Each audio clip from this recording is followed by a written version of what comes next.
আমি লন্ডন থেকে লন্ডন শহরে রাত্রে যাচ্ছি, রাত 2টা-2:30 হবে।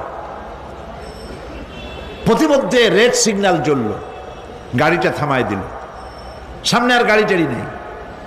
আমি ড্রাইভারে বললাম যে গাড়ি টাড়ি তো নাই সামনে, আমরা তো ইচ্ছা করলে যেতে পারি।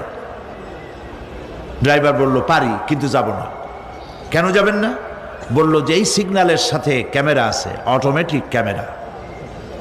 আমি যদি এখান থেকে এটাকে ক্রস করি তাহলে আগামীকাল কোর্ট থেকে আমার নামে চিঠি আসবে। রাত 2:45।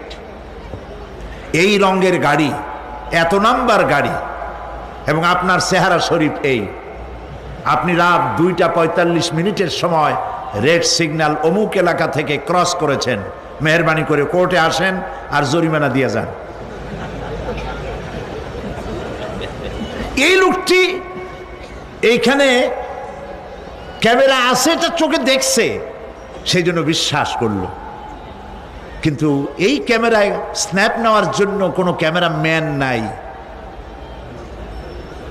অথচ গাড়ি ক্রস করলেই, ওভার স্পিড করলেই ছবি তুলে ফেলবে।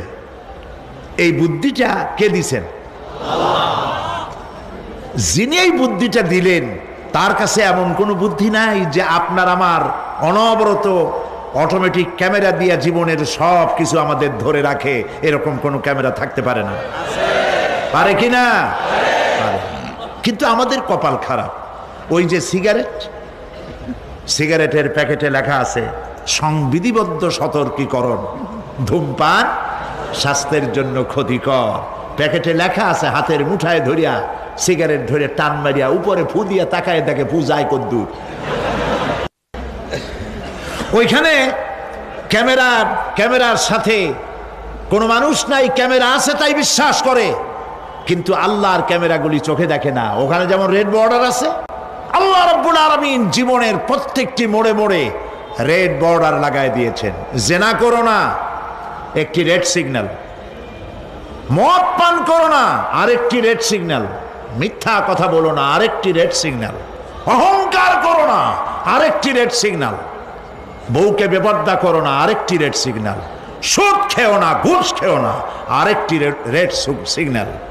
অসংখ্য রেড সিগন্যাল দিয়ে আল্লাহ পাক বলছেন তিলকা হুদুদুল্লাহ, এই হচ্ছে আল্লাহর বর্ডার, ফালা তাতাদুহা, অতএব আল্লাহর বর্ডারকে ক্রস করো না।